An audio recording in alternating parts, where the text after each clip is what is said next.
입니다. 신약성경 요한계시록 21장 9절에서 27절까지의 말씀.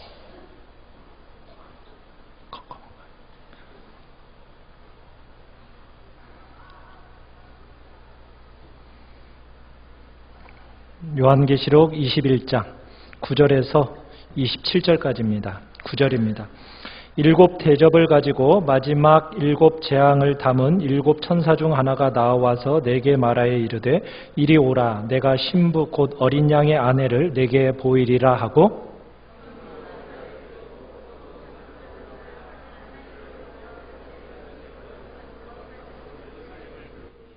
하나님의 영광이 있어 그 성의 빛이 지극히 귀한 보석 같고 벽옥과 수정같이 막더라.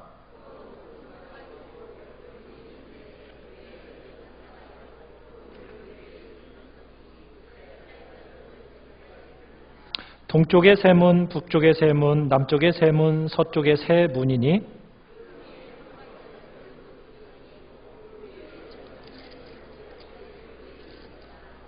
내게 말하는 자가 그 성과 그 문들과 성곽을 측량하려고 금 갈대자를 가졌더라.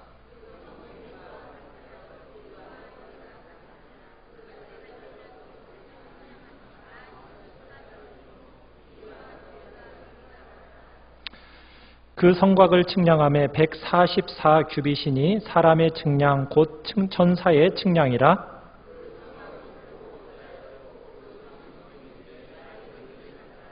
그 성의 성곽의 기초석은 각색 보석으로 꾸몄는데 첫째 기초석은 벽옥이요 둘째는 남보석이요 셋째는 옥수요 넷째는 녹보석이요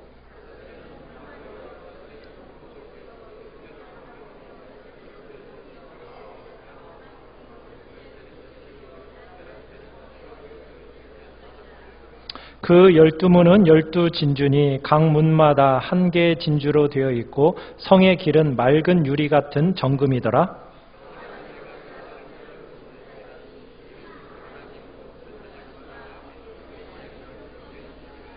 그 성은 해나 달의 비침이 쓸데없으니 이는 하나님의 영광이 비치고 어린 양이 그 등불이 되심이라.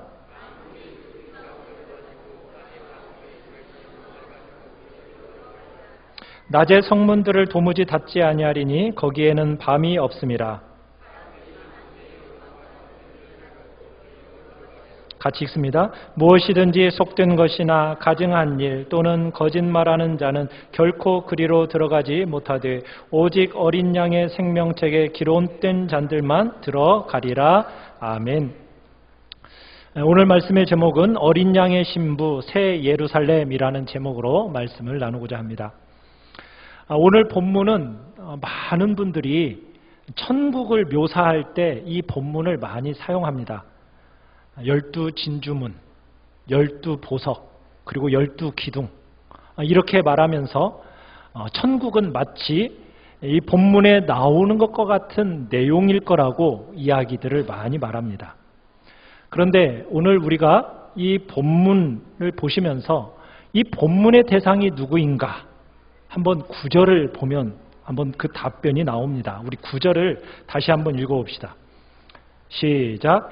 일곱 대접을 가지고 마지막 일곱 재앙을 담은 일곱 천사 중 하나가 나와서 내게 말하여 이르되 이리 오라 내가 신부 곧 어린 양의 아내를 내게 보이리라 하고. 자, 여기 나오는 이 내용의 대상이 지금 누구입니까? 천국을 이야기하는 겁니까? 어린 양의 신부인 교회를 이야기하는 겁니까? 본문을 보시고 얘기를 하세요. 뭘 지금 얘기하고 있습니까? 지금 뭘 보여준다고 얘기하고 있어요? 신부 곧 어린 양의 아내를 내게 보이리라 이렇게 얘기하고 있습니다. 그렇다면 지금부터 보여지는 이야기는 무엇을 얘기한다는 거예요? 천국을 보여주는 겁니까? 교회가 완성된 교회의 모습을 보여주는 겁니까? 그죠? 천국에 대한 이야기가 아니라 완성된 교회를 이야기하는 겁니다. 어린 양의 신부인 교회를 이야기하고 있다는 얘기입니다. 그러니까 12진주문, 12보석 이 이야기는 천국에 대한 이야기가 아니라 누구에 대한 얘기라고요? 하나님께서 완성시킨 교회, 우리에 대한 이야기란 말입니다. 교회와 성도들에 대한 영광스러움에 대한 이야기를 지금 이 본문이 하고 있다는 거예요. 그리스도 안에서 시작된 성도와 교회를 향한 하나님의 그 귀중한 계획이 마지막 날에 얼마나 놀랍고 영광스럽게 나타날 것인지를 오늘 본문은 보여주고 있다는 말입니다. 오늘 우리가 이 본문을 볼 때 우리는 사람이 가진 언어의 한계 때문에 비유를 사용하고 있는 것을 보게 됩니다. 아름다움이라는 것을 우리가 표현할 길이 없어서 본문에서 제일 많이 나오는 것이 무엇입니까? 뭐가 제일 많이 나오죠? 우리가 읽은 본문에서 제일 많이 나오는 것, 보석입니다. 그죠? 보석. 우리가 보석으로 바뀐다는 얘기는 아니고 우리의 이 변화의 아름다움을 표현할 길이 없어서 보석으로 표현하고 있는 겁니다. 우리가 가진 이 언어의 한계 때문에 상징적이고 비유적으로 표현할 수밖에 없기 때문에 지금 보석을 사용해서 우리 교회의 완성된 교회의 아름다움을 이렇게 표현하고 있는 겁니다. 참 우리의 모습을 보면, 우리가 이 땅을 살아가는 모습을 보면 참 우리는 한없이 연약하고 한계 많은 존재라는 거 우리 다 보게 되죠. 참 우리 얼마나 부족한가 여러분 스스로도 다 느끼지 않으십니까? 근데 우리가 이렇게 연약하고 부족한데도 불구하고 때가 되면 오늘 본문이 묘사하고 있는 것처럼 너무나도 영광스러운 완성이 우리를 기다리고 있다는 거예요.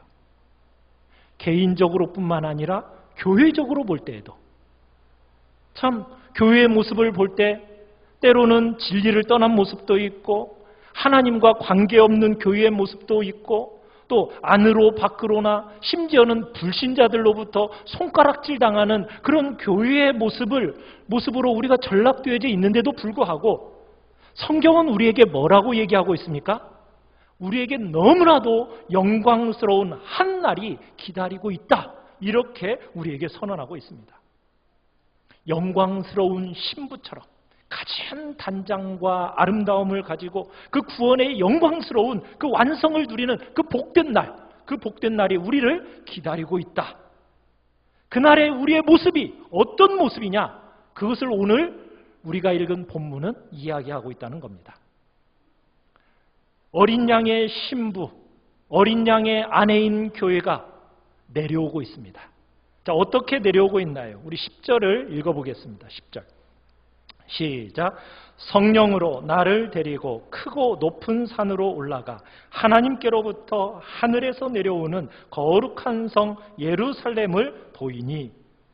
자, 신부가 내려온다고 하길래, 어린 양의 아내가 내려온다고 하길래 우리는 누구를 기대해요? 사람을 기대하잖아요. 그죠? 사람을 내려올까 그걸 기대했는데 누가 내려오고 있습니까? 거룩한 성 새 예루살렘이 내려오고 있습니다.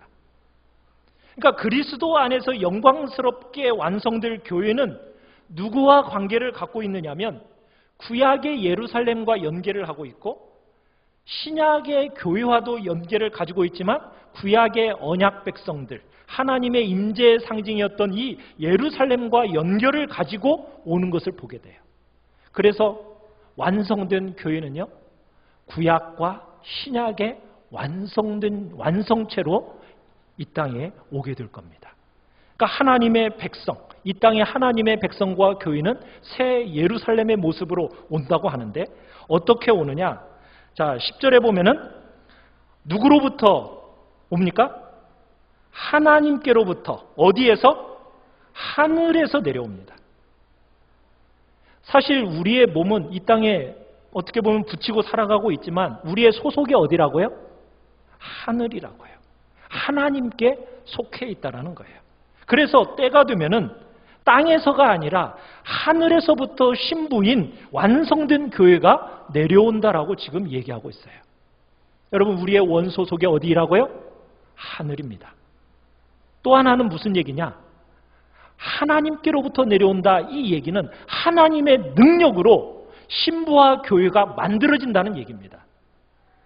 우리가 이 땅에서 수고하고 이 땅에서 고난을 통과하지만 그것이 저절로 되는 것이 아니라 결국 하나님의 풍성한 능력과 하나님의 말할 수 없는 은혜 안에서 신부된 우리가 만들어진다는 거예요. 그래서 하나님께로부터 그리고 위로부터 하늘에서 내려온다라고 이야기를 하고 있습니다. 자, 그런데 이 신부를 한 인격으로 표현하지 않고 어떻게 표현했어요? 거룩한 성으로 표현하고 있어요. 성으로. 여러분, 이 성으로 표현한다는 의미가 무엇일까요? 그것은 하나님의 그 교회의 숫자가 엄청나게 많다는 것을 의미하고 있습니다. 우리가 인간적인 눈으로 보면 여러분, 하나님의 성도들이 많습니까? 적습니까? 많을 것 같아요? 적을 것 같아요? 그렇게 많지 않을 것처럼 보이는 경우가 많아요. 그렇죠? 교회 나오는 사람도 우리 전 세계적으로 그렇게 많지 않은데 거기에다가 교회 안에 있는 사람이라고 해서 다 믿는 것도 아닌 것 같고, 그러고 보면은 성도들의 수가 많다라고 볼 수 없을 것 같은데, 그런데 오늘 하늘에서부터 내려오는 이 신부를 성이라고 표현을 하고 있는데 얼마나 크고 장대한 성인지 우리 16절에 가보시면 그 성의 크기를 측량하는 것을 보게 됩니다. 자, 그 성이 얼마나 크냐? 네모가 반듯하다. 우리 16절을 같이 한번 읽어보겠습니다. 시작. 그 성은 네모가 반듯하여 길이와 너비가 같은지라. 그 갈대자로 그 성을 측량하니 12,000 스타디니온이요 길이와 너비와 높이가 같더라. 자, 너비, 길이, 높이가 다 같아요. 아주 네모 반듯해요. 자, 그런데 한 길이 몇이라고요? 길이가 12,000 스타디온. 12,000 스타디온이라고 하면 얼마일까요? 우리 요즘 킬로미터로 하면 2,400km입니다. 2,400km.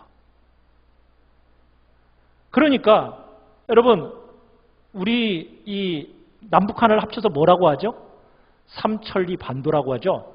삼천리가 몇 킬로죠? 킬로로 하면은 계산이 안 나오죠. 사천리면은 1000km입니다. 그럼 삼천리면은 한 700km 되는 거잖아요. 그런데 2,400km면은 우리나라의 몇 배예요? 4배죠. 3배 정도. 그죠? 그 정도의 크기의 그런 성, 얼마나 큰 성이 하늘에서부터 내려온다는 거예요. 우리나라 세 개를 합칠 만큼보다 훨씬 더 큰 어마어마한 규모의 성이 하늘에서부터 내려오고 있다는 거예요.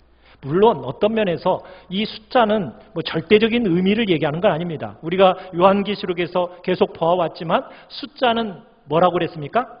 상징이라고 말씀을 드렸죠. 그러면 12,000 스타디온이라고 하면 뭘까요? 3 곱하기 4 곱하기 1000입니다. 자, 3이라는 숫자는 요한계시록에서 뭘 상징하죠? 삼위일체 하나님의 3입니다. 4는요, 동서남북의 사방을 가리킬 때 4를 씁니다. 1000은요, 완전수인 10을 3번 곱한 겁니다. 그러면 이 상징하는 의미가 뭐겠어요? 온 사방에서 하나님의 백성들이 완전 숫자가 3번이나 곱해지는 엄청난 숫자의 사람들이 하늘에서부터 내려온다라는, 이 땅에 내려온다라는 의미가 있는 것입니다. 그래서 사람으로 표현하지를 못하고 뭘로 표현하고 있어요? 성으로 표현하고 있는 거예요. 성으로. 헤아릴 수 없는 어마어마한 숫자 사람들이 하늘에서부터 내려온다라는 거예요. 우리가 요한계시록 7장에서도 셀 수 없는 수많은 무리들이 하늘에서부터 내려오는 장면을 봤듯이 동일한 표현입니다. 그런데 오늘 본문에서 자, 이 교회, 성도들을 가리키는 이 첫 번째 표현이 무엇입니까? 자, 거룩한 성을 보면서 뭐라고 얘기하느냐? 우리 11절을 같이 한번 읽어보겠습니다. 11절입니다. 시작. 하나님의 영광이 있어 그 성의 빛이 지극히 귀한 보석 같고 벽옥과 수정같이 맑더라. 자, 제일 먼저 그 성을 보니 뭐가 있다고요? 하나님의 영광이 있다. 이렇게 되어 있습니다. 하나님의 영광이 있다.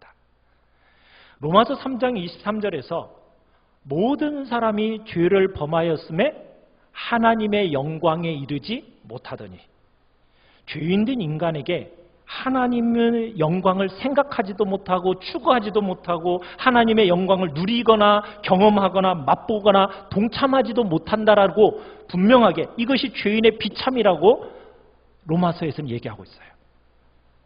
우리 인간에게서 하나님의 영광이 보여져요? 안 보여진다는 거예요. 그런데 하늘에서 완성된 교회가 내려오는데 그 교회에 뭐가 있다고요? 하나님의 영광이 있다는 거예요. 그 교회의 첫 번째 특징이 뭐예요? 죄인으로서 잃어버렸던 그 하나님의 영광이 그들 가운데 충만하게 되었다고 이야기하고 있습니다. 하나님의 영광이 우리 모든 성도들의 심령 구석구석마다 완전히 드러나고 정말 그 얼굴에서부터 그들의 속, 인격과 모든 부분에서 하나님의 영광이 가득가득 차 있는 모습으로 이 땅에 내려올 것이라고 지금 성경은 우리에게 선언하고 있는 거예요. 우리의 신분이나 지위나 능력, 성취, 성공 이런 걸로 사람을 보지 않습니다. 그때 우리 모든 사람들은 무엇으로 그 사람을 바라보게 된다고요? 하나님의 영광과 그 아름다움으로 그 사람을 보게 될 거란 얘기입니다. 우리가 요한계시록 17장부터 바벨론의 멸망에 대한 이야기를 살펴보면서 바벨론은 이 세상을 상징한다고 말씀드렸어요. 그 장면에서 보면은 이 세상에 좋은 것, 온통 좋은 것은 다 바벨론이 가지고 있는 것처럼 보였어요. 부귀, 영화, 온갖 좋은 것들은 다 바벨론이 소유하고 있고 모든 좋은 것들을 몸에 걸치고 그렇게 살아왔어요. 그에 비해서 교회는 어떠했습니까? 말할 수 없는 핍박과 고난 속에서 정말 낮아지고 짓밟히고 가지고 있던 소유 다 빼앗기고 그렇게 살아왔는데 마지막 날 바벨론은 어떻게 됩니까? 그 좋은 것 다 가지고 있었는데 그 영광이 다 어떻게 됐죠? 다 빼앗기고 멸망하고 사라졌어요. 여러분이 본 것처럼 다 무너지고 온 세상 사람들의 슬픔과 그들이 붙들고 살았던 모든 것들이 스스로를 저주라하고 고통하는 그 아픔을 우리가 보았어요. 그런데요, 마지막 날이 되면은요, 그리스도의 신부인 성도들은 어떻게 된다고요? 주님의 신부인 교회가 하나님의 그 영광과 존귀를 옷 입게 된다라고 성경은 우리에게 말씀하고 있는 겁니다. 우리는 주님께서 영광이 있다 이렇게 말씀하셨을 때, 자, 그 영광을 본문은 어떻게 표현하고 있습니까? 표현할 길이 없어서 뭘로 지금 많은 말로 뭘로 표현하고 있어요? 보석에 대한 이야기로 표현하고 있어요. 하나님의 영광을 가지고 이 땅에 오게 되는데 그 영광을 표현할 길이 없어가지고 각종 보석으로 표현합니다. 자, 11절에 보시면 우리를 어떻게 표현하고 있습니까? 11절에서는 그 성의 빛이 어떻다고요? 지극히 귀한 보석 같고 벽옥과 수정같이 맑더라. 자, 18절로 한번 가봅시다. 18절 읽어봅니다. 시작. 그 성곽은 벽옥으로 쌓였고 그 성은 정금인데 맑은 유리 같더라. 성곽이라는 것은 성벽입니다. 성벽이 다 어떻게 됐다고요? 벽옥으로 다 쌓여 있어요. 자, 19절, 20절. 자, 같이 한번 읽어봅니다. 시작. 그 성의 성곽의 기초석은 각색 보석으로 꾸몄는데 첫째 기초석은 벽옥이요, 둘째는 남보석이요, 셋째는 옥수요, 넷째는 녹보석이요, 다섯째는 홍만호요, 여섯째는 홍보석이요, 일곱째는 황옥이요, 여덟째는 노곡이요, 아홉째는 담황옥이요, 열째는 비취옥이요, 열한째는 청옥이요, 열두째는 자수정이라. 온갖 형태의 보석이 12가지로 등장을 합니다. 12개의 성곽의 기초석이 온갖 보석으로 나와요. 21절로 가보십시오. 21절 읽어볼까요? 시작. 그 12문은 12진주니 각 문마다 한 개의 진주로 되어 있고 성의 길은 맑은 유리 정금 같이더라. 지금 문이 12진주문에 성의 길들은 맑은 유리 같은 정금으로 되어 있습니다. 여러분, 이게 지금 무슨 묘사라고요? 천국에 대한 묘사가 아니라 무슨 묘사라고 말씀드리고 있습니까? 완성된 교회의 모습. 여러분과 저를 묘사하는데 지금 이렇게 묘사하고 있어요. 우리가 마지막 날 가지게 될 하나님의 영광을 표현할 길이 없어가지고 온갖 종류의 보석으로 지금 표현하고 있는 겁니다. 우리는 하나님의 그 영광과 하나님의 은혜의 부요함을 우리는 주로 이 땅의 개념으로 자꾸 바꿔놓는 경향이 있어요. 하나님의 영광을 마치 돈으로, 건강으로, 아니면 이 땅에서 잘 되는 어떤 그런 개념으로 우리가 주로 생각하는데, 여러분, 그런 것들이 누리는 것이 하나님의 영광이고 못 누리면은 우리가 하나님의 영광을 빼앗기는 겁니까? 그런 거 아니에요.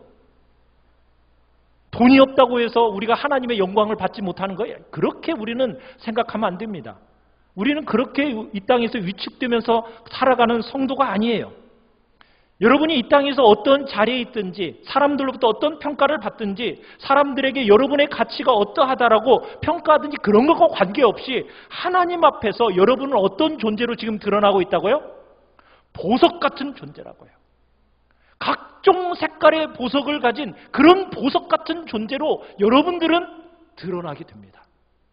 여러분이 이 땅에 정말 완성된 여러분들의 모습이 이 땅에 나타날 때 하나님의 영광으로 휘황찬란하게 존귀함을 옷 입으면서 나타나는 모습을 표현할 길이 없어가지고 이런 각종 색깔의 보석으로 지금 표현하고 있는 거예요. 19절을 보시면은 그 성곽에 뭐라고 얘기하고 있습니까?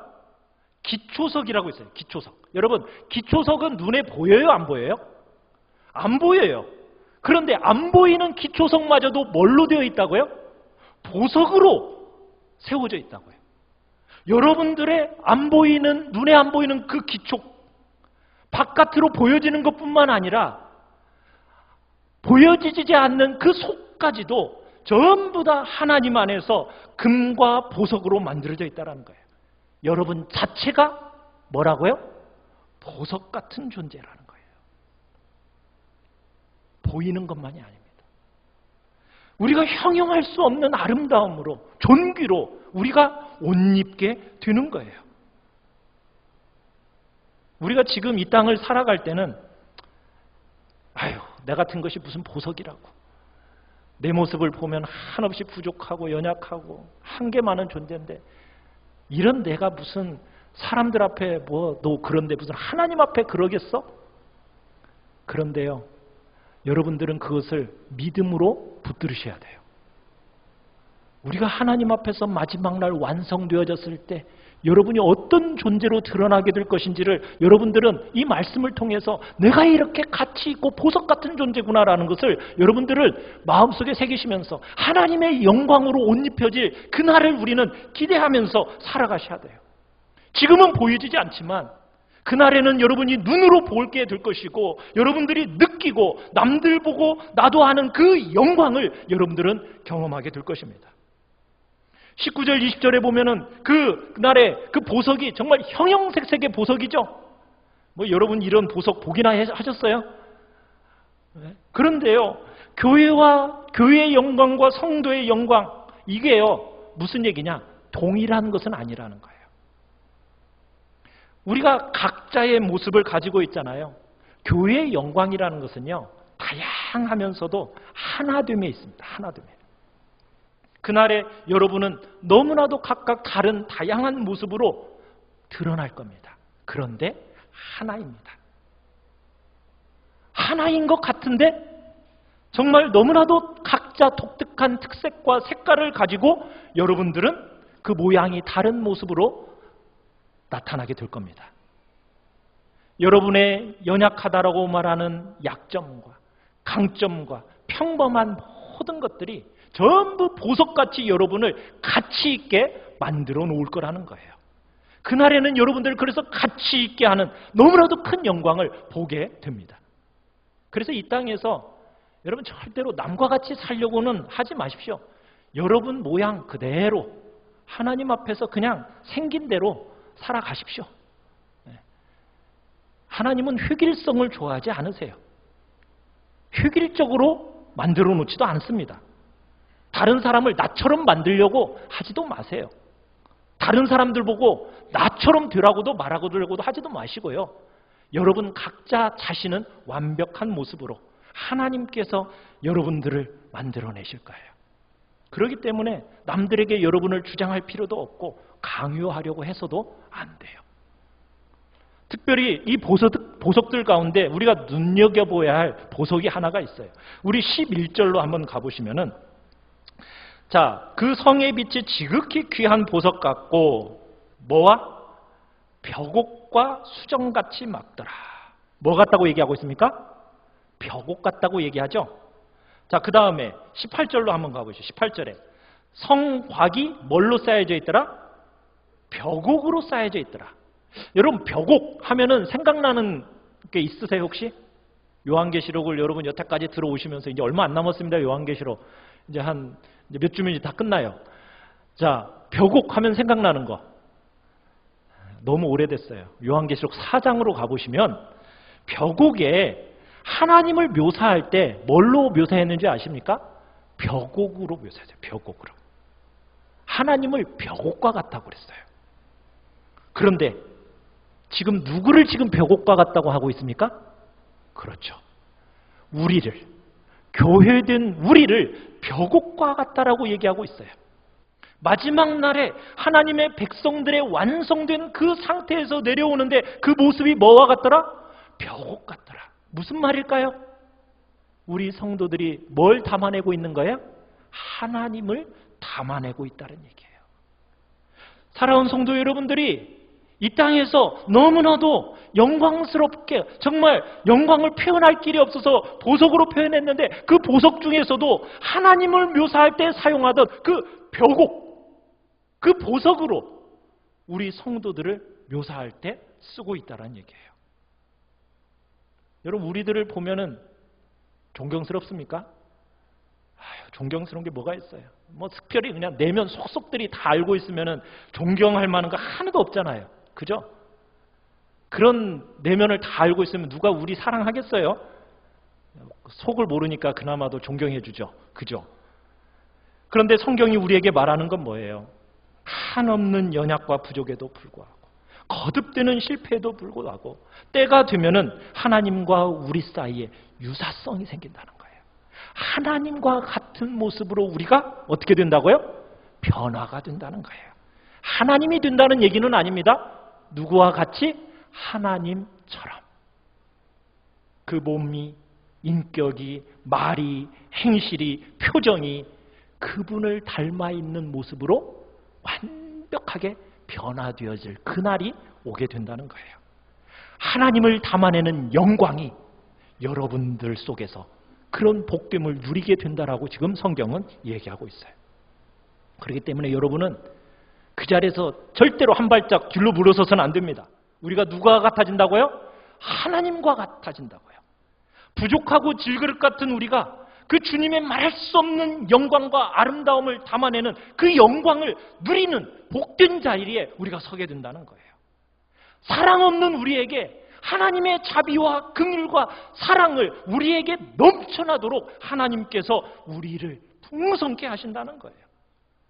죄를 좋아하고 죄에 넘어지고 죄 짓는 우리를 말할 수 없는 거룩함과 성결을 담아내는 그런 존재로 우리를 만들어내신다는 거예요. 정말 한계 많고 연약한 우리를 하나님과 같이 온전함을 닮아내는 그 몸에나 한계나 제한을 넘어서서 하나님의 그 아름다움을 반영해내는 그런 영광스러움을 여러분들은 겪게 될 거라고 지금 본문은 얘기하고 있는 거예요. 사랑하는 성도 여러분, 여러분이 이 땅을 살아가면서 경험하는 것이 전부가 아닌 줄 꼭 알아야 됩니다. 벽옥처럼 여러분이 주님의 영광을 담아내는 그런 묘사, 그 영광스러운 날이 우리에게 있다라고 오늘 지금 요한계시록은 얘기하고 있어요. 그래서 요한일서에서 이런 얘기를 해요. 사랑하는 자들아, 우리가 지금은 하나님의 자녀라.